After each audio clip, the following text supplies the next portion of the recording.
I'm so excited because I finished my 70s theme journal and I'm going to show you the whole thing today.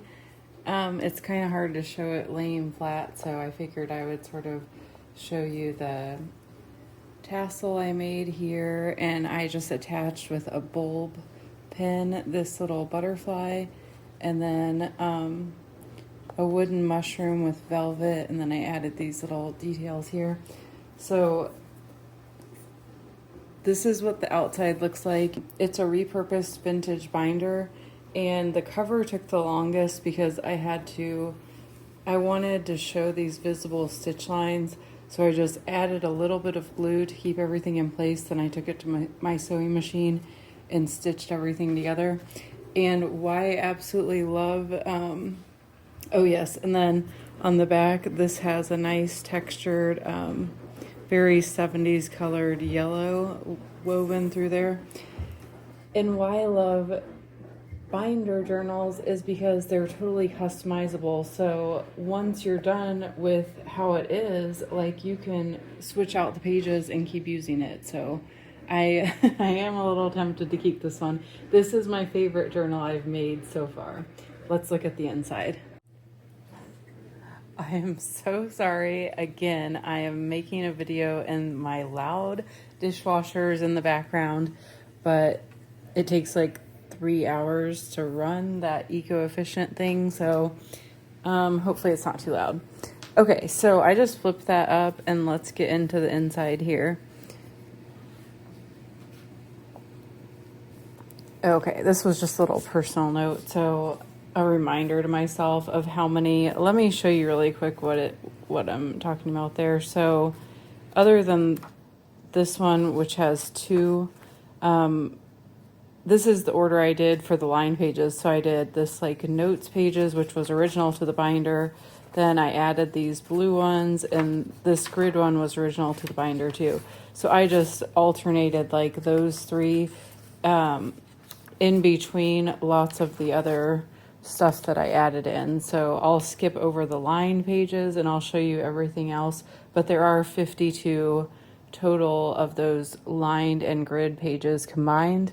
Okay, so this is what the inside cover looks like. I love how these play off each other, and these are not vintage, but like the vast majority of what I've used, other than things like the mushroom, like even this was made from vintage fabric and lace. So I truly used a ton of vintage, including a lot of true 70s stuff. So I really love that about this journal. And I added in a few things that weren't vintage, like some of these pages came from a Smash book, but just wanted to note that because I love how it came out with actually using the stuff from the 70s that I had. So this is a blank tag, and I got a lot of the black and white images out of a 70s furniture book, and I just fell in love with those, and I wanted them to be on the journal tags. And this actually, I thought this could be like for a pencil, and a pencil does fit in there, but it makes it a little bulky, so instead I decided to tuck some tags in. I'm sorry, not tags, tickets. This one I decorated, but then I left all the other tickets plain, so whoever gets this can decorate it how they like.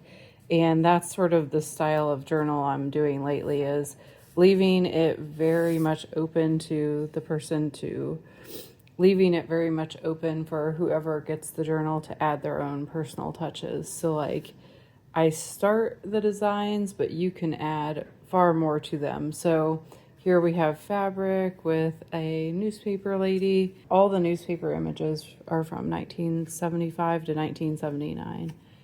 That's blank on the back. And this is just a big pocket.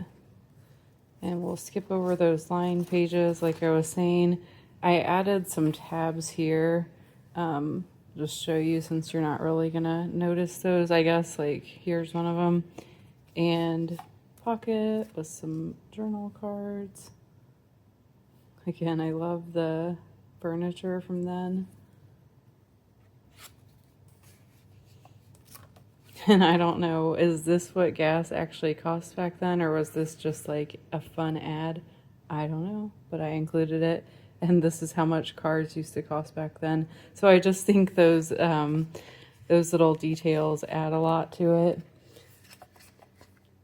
And I really enjoyed looking through those older newspapers. I have more of them, so I may be doing another 70s journal in the future. More of those tickets. I think I put 3 in here. And I just really love this image. Also from the furniture book.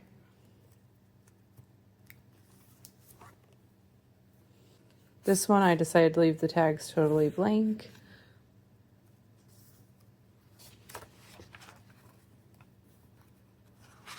Just making sure I'm not skipping over anything.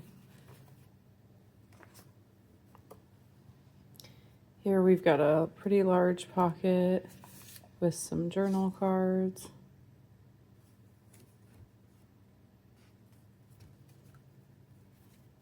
This one came from Joann's store closing. I just like the image there, and so it was a card. I cut it in half, and then I used the back of the card to, I was sort of thinking of, reminded me a bit of like a Polaroid to leave those edges there, but there's those.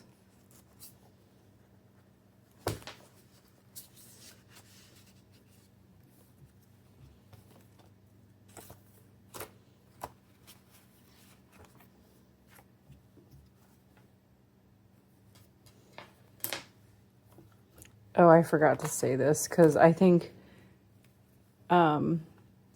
this could kind of get in the way when you're doing your journaling. Like you can see it's even getting in the way a bit as I'm going through it. So it's just attached with a bulb pin here. And then this is, you can take the whole thing out. So you can take that out if you prefer. Use it how you like. You can cut those apart. So I try to keep it very open-ended. I don't know why that page was so hard for me to turn. I really thought these pages from the Smash book went really well with the color scheme I was going for, so that just worked out really well. And then I had a lot of scrapbooking paper that I was able to use, and this came from leather samples that I had. And these are meant to kind of have that natural distressed look, and I added a little peace sign there. This could act as a bookmark. Little folder here with the scrapbooking paper. Some more 70s furniture and that iconic 70s sofa. Then this one I did decorate a little bit more. And this is a tuck spot here.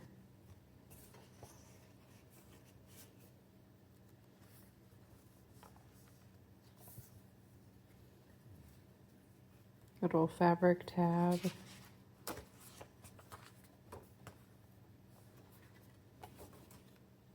Newspaper illustration. I thought he went well on the orange background. And then this is another vintage ad. Is anybody old enough to remember those TVs? That looks a lot like the very first TV that my parents ever had in our living room. Or maybe it was my grandparents, actually. Maybe both?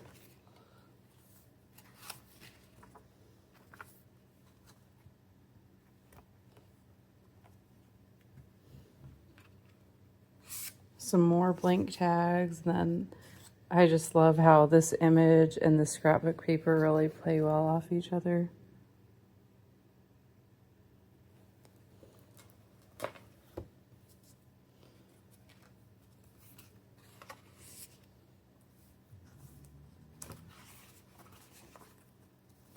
So these 3 pages are all just regular, like thin pages, but then these pages are thicker, and so it leaves a lot of room for customization and also, of course, journaling. This flips up so that way if you wanted to use any of these, like when I see images like little sort of icon type images, I think of cutting them apart and using them as stickers or decorations and clusters and things like that. So I wanted to leave it open.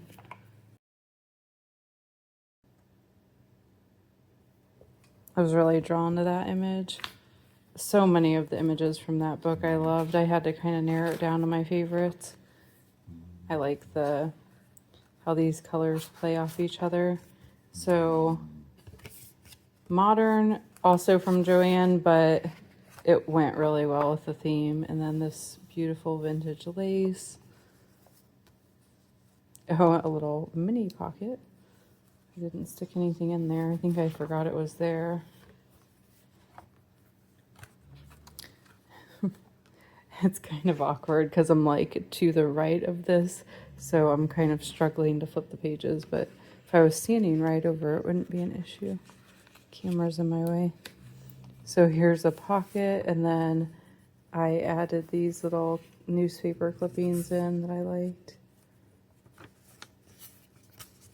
Use those to decorate different parts or anything you like. And then this lady, and then another of those felt flowers. And this is the last page. Bye, adios, sayonara, don't be a stranger. And then a bit of a pattern there, and then here's the rest of the patterns. I decided to leave these loose in the back. I made them on, I backed them on a kind of a heavier cardstock because they could be journal cards, which was my thought. And then I thought about adding them in and like popping holes here and adding them as pages. And then you could clip something onto here.